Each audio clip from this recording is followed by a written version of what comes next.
حضرت واصف علی واصف فرماتے ہیں بغیر وجہ کے ضرور معاف کر دینا، یہ بھی صدقہ ہے اور یہ صدقہ ضرور دیا کرو۔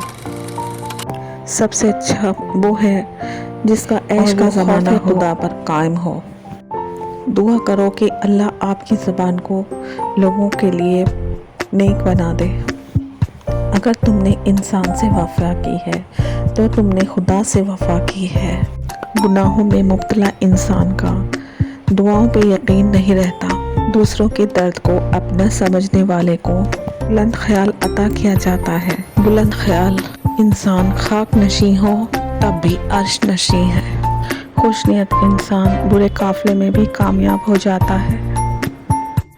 جہاں آپ کی پسند کی زندگی نہ ہو وہاں خاموشی سے گزر جانا، یہ بھی اللہ کا ایک شکر ہے۔ انسانوں کے ساتھ فساد چھوڑ دینا، یہ ایک روحانیت ہے۔ سب سے خطرناک عذاب یہ ہے کہ انسان کے لیے کوئی دعا گو ہی نہ رہے۔ خاموش ہو جانا مگر بے ادبی نہ کرنا۔ انسان اگر نیکی نہ کر سکے تو توبہ ہی کر لے۔ رفتار وہی بھلی جس میں سانس نہ پھولے۔